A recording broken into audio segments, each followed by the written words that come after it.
Thank you for coming this evening, folks. Been a busy night tonight. This is the night when we actually finalize the agenda for finance. And we're trying to move things along as best we possibly can. Visitors? Pat? Yes, sir. You can't hand anything out. Okay, no, that's not my name. Hey, good evening, Phil Sengle, James Vincent Drive. One suggestion I have and a request I have to ask is that the Board of Education pick up a significant portion of the school resource officer costs, as has been done in other towns. While it is all town money, as I've been reminded many times, it may be easier to draw funds for this position from a larger budget. If this can be accomplished, we would request that the approximate $31,000 removed from one of our salary lines be replaced to provide some cushion to the police department. Thank you very much. Thank you, Paul. Okay, anybody else? I know you've got something on Mr. Carr. Mary, did you distribute that? Did you distribute the, no? No, we went to Joan today, so. Right, I know. Anyway, first of all, I'd like to concur with Mr. Sengle that the SRO should be included in the school budget for a variety of reasons, including the fact that it would be counted toward the minimum budget requirement.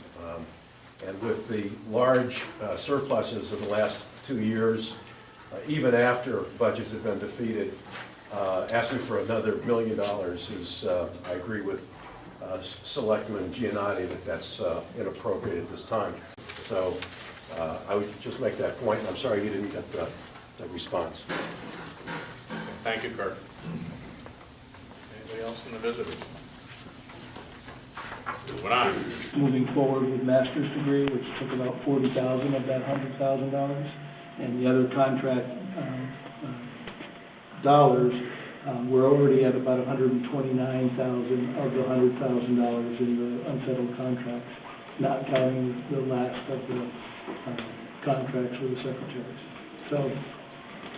So in terms of the two areas that we're going to, the potential for surplus is in salaries and in the insurance based on our claims rates. It doesn't look like insurance is going to have so much of anything. Right. Based on what I'm looking at cost centers, Jack. Quick and dirty. I was going to say this, I didn't get a chance. Joel, based on the prorating, where we are, the encumbrances, the prorating, we're looking at about $82,000 surplus right now, if everything holds together for the rest of the year. Pearson, you're actually 19 in the hole. Elliott, you're at 59. Morgan's at 40. Your special ed surplus, and I don't know if we've had any kids come into the roof that weren't in. It's about 148. Central office 74, maintenance 31, athletics 9, district-wide about 56. That comes up with the 41. And that, I guess I haven't done the same level of analysis that you have at this point, but based on the numbers that you're reading out, those are based on encumbering salaries through the end of the year at this point. But it doesn't take into account the expenditures in those other areas. Those are just the numbers you're reading, or at least as I'm looking at them, are the numbers that are currently our balance in each of those cost centers. Plus the encumbrance, minus the encumbrances. But it doesn't address those expenditures spread out. I don't know, when I was talking today about it, I don't know if there's things that you get hit at the end of the year with. You can pay stuff forward through the year. I don't know. I mean, this is raw. So again, I think the two issues that aren't accounted for here are the adjustments in the secretary's salary, and that's going to be a retroactive to the beginning of the year. And then I think the other piece is that recognizing, and I don't have a final number at this point from insurance relative to projected claims for the rest of the year and then projected increase for next year. So, I mean, again, the point is that can we go back in and There are the concrete things, the Right. instructional supplies and textbooks that could be purchased now and reduce. You have to have the money to do it. But the other, I mean, there are a couple other areas that have that were larger. We're not done with at this point going forward. So I think the best case scenario that you're talking about, looking at just the raw numbers of 480, I don't think it's going to be that much in the end, but I think at this point in February, it's still a little premature to make a number. But unfortunately, by the charter, we have to come up with an estimate of surplus in the budget process, and here we are. I mean, it can go as far as to the public hearing, and then after the public hearing, obviously the Board of Ed, we should hopefully get a better number by then. The Board of Finance can adjust based on if there is a better number. And again, it's a rough number. I'm looking at potentially, could we take the 109 out of the textbooks and move it into and encumber it before the end of the fiscal year to do that purchase, and then and I only came up with 103 out of capital. Again, cutting that number a little bit less than half to be conservative.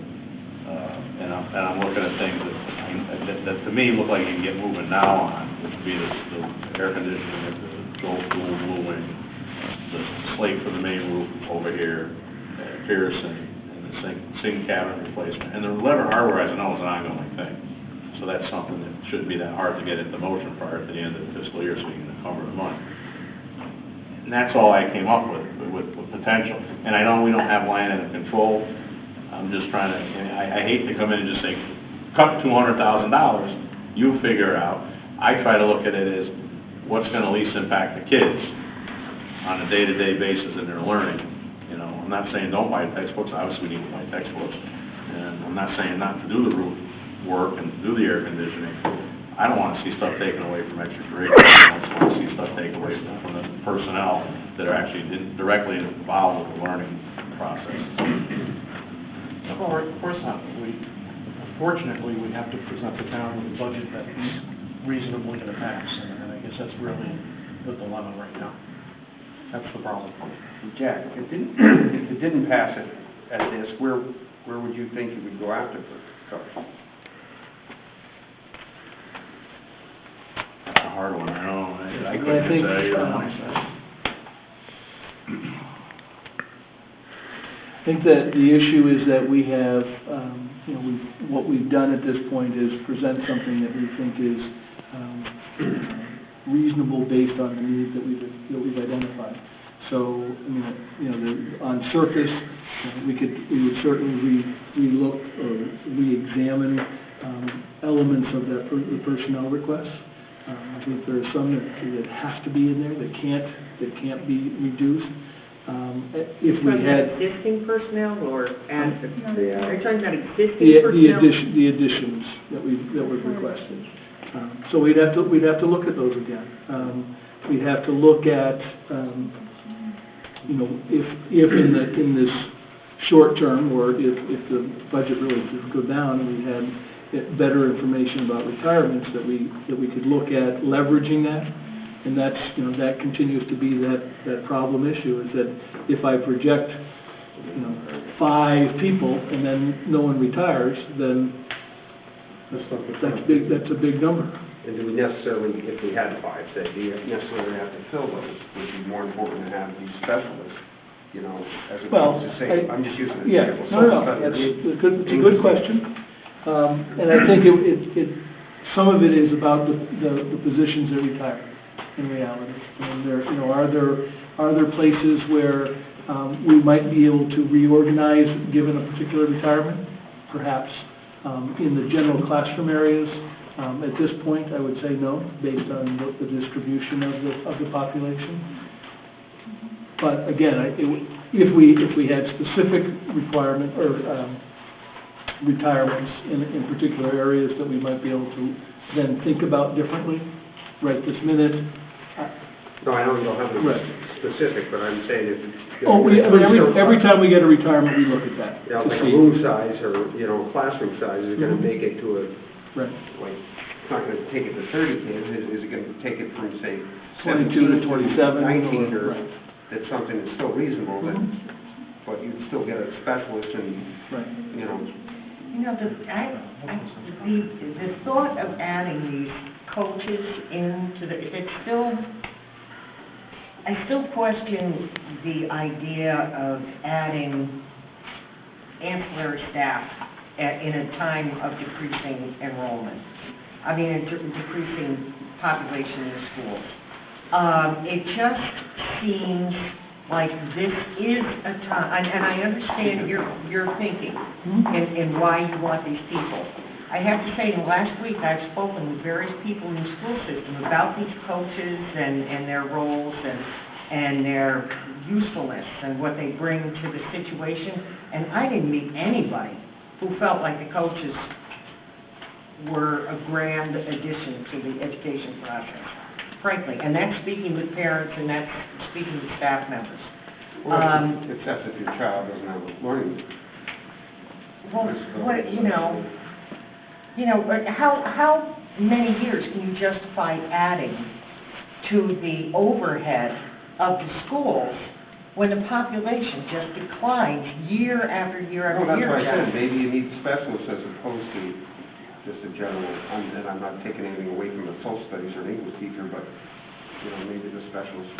Well, if More you needed can at this prove point. that the specialists are of substantial benefit to offset the cost of bringing them in and all the costs that go with bringing in new employees that will have contracts ongoing for years to come, if you can show me the change or show me facts that relate to the effectiveness of that personnel, I would be happy to see that.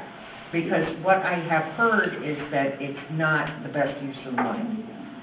Is there any data that backs up that if you have these math coach or, I don't know, or literacy help, that it increases? There are two ends of that spectrum. One is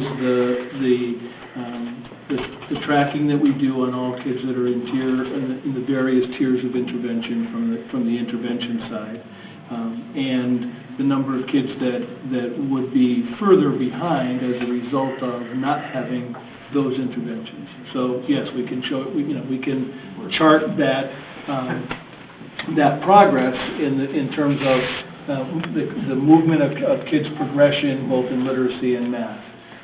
In terms of the coaching component, a little more difficult to demonstrate in terms of raw numbers and in terms of quantitative. It has to do more with the impact that coach has in modeling lessons and helping teachers, especially in the area of math, where I would argue that most folks, especially as we're moving forward, are not struggling, but having the advantage or the leverage of a coach to model math lessons that we're trying to teach that develop the critical thinking, the number talk, and the conceptual understanding of math through doing, not just through rote memory, is a change in instructional patterning, and that is a difference. Harder to quantify in terms of the benefit, and I would argue that depending on the teacher that you want to talk to or the parent that you want to talk to, if they haven't had specific benefit of the math coach being in their classroom working with them, they may not fully appreciate or understand that. Or the flip side, if they've had a math coach that's been working with them and they're the ones who are struggling, they may not want to tell you that that's a big help to them because they got it all under control. So I think there's a balancing point there that we are seeing the benefit of the coaches and the instructional intervention for kids who need that extra support. We are tracking that data.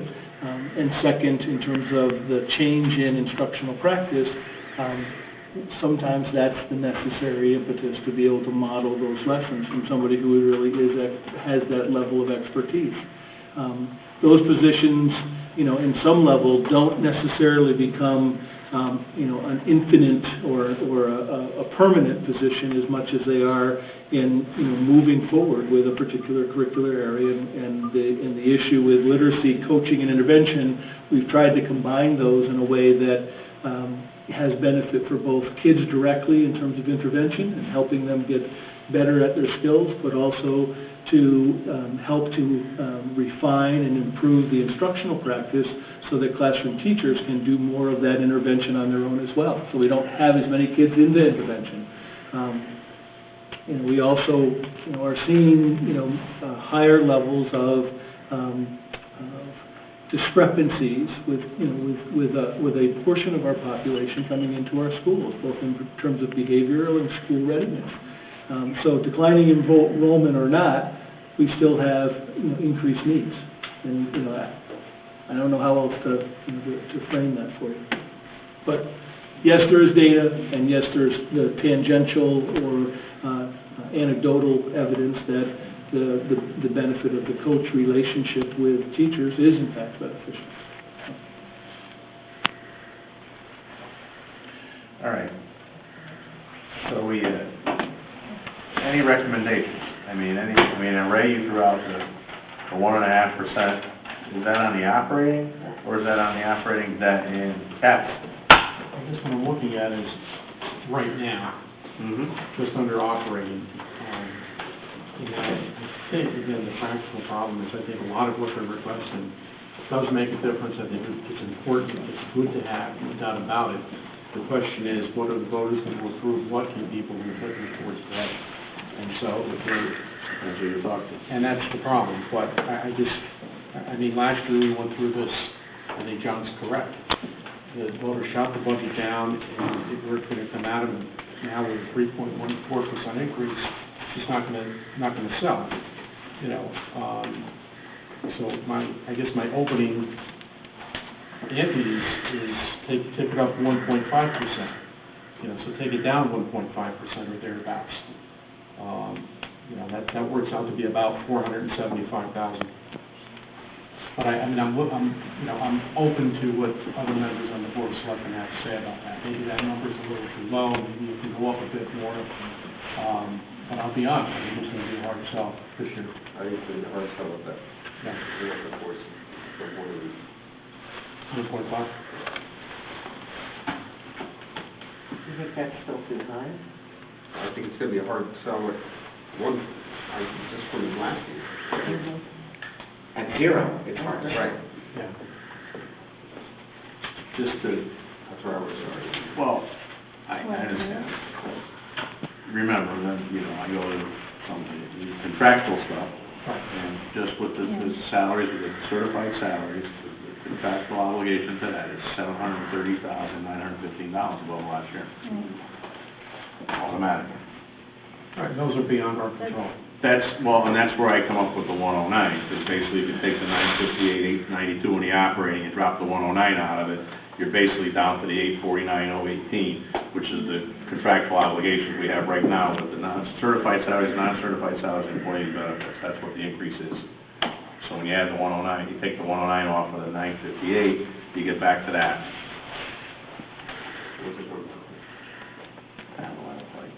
Mr. Wizard? 958.92 minus 109, 117. I'll do it right now for you. 40%.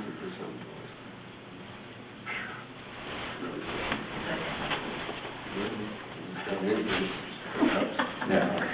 Is that what it is? What does the CPA make? Do they make more than the First Selectman? They have an increase like a CPA.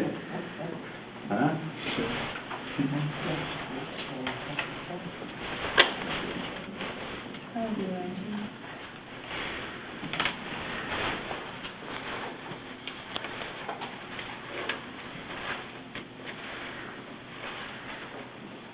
Takes it down to just below 2%. About 2%. And that sounds reasonable. No, And then if you do the capital, more than that. three, Capital's different. And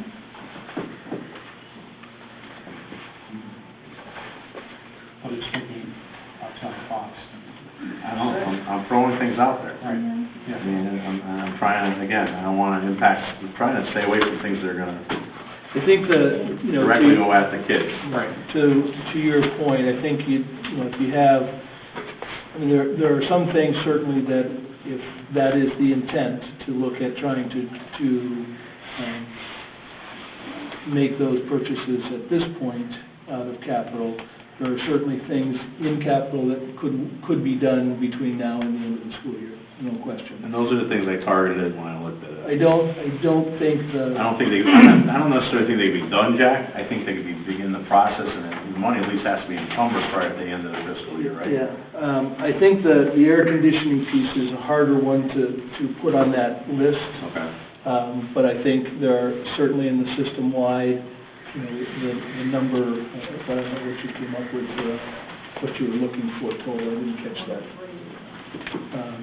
So 103 total, and that was doing the Joel air conditioner. Yeah, I would sooner look at looking at furniture, equipment. Okay. I stay away from technology because we don't want to get into not upgrading computers or anything. Well, no, but I mean, but some of those things can be purchased now. I mean, in Right, terms of right. that, you know, those things Okay. can be done.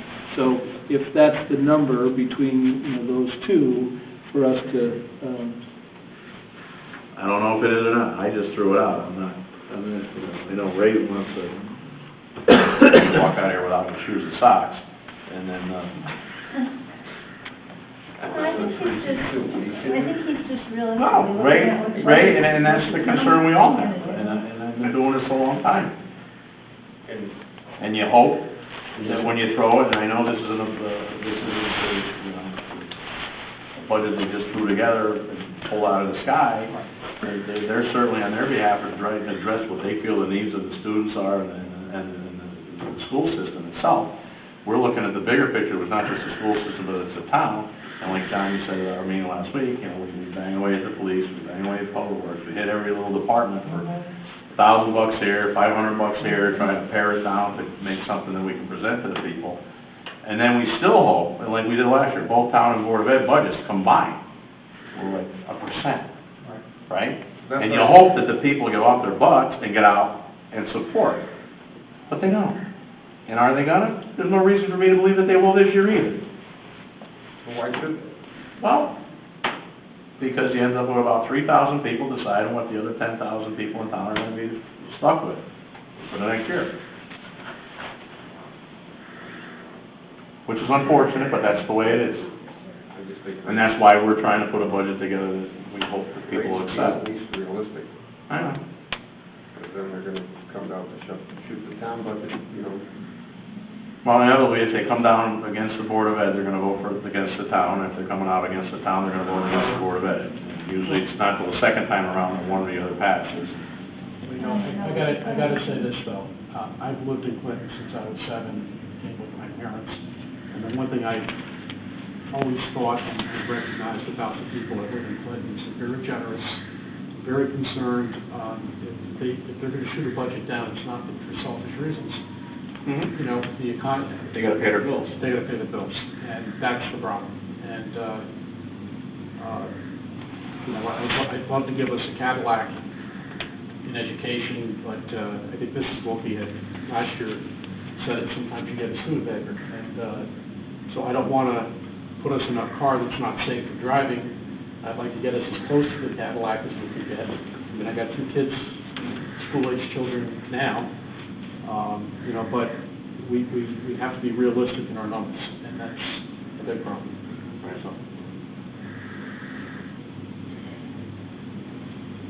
So somebody make a motion. What do you want to do? I threw out the 109, 111 plus the 103, which is 212, 117. And that's what you did in the 2%? No, it's more. Yeah. I don't like that the percentages rolling aren't big on me, it's the number. You did motion. Somebody motion what? No, you didn't motion. I don't make You don't motions. make. So that would be 212, 117. 103 for capital, 109, 117 from the operating. All right, well, I'll make that motion then. Second, any discussion on that?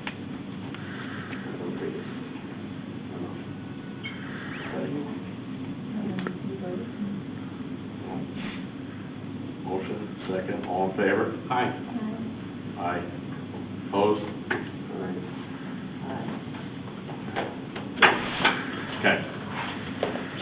change without notice. Okay, so, I have to break a tie all the time.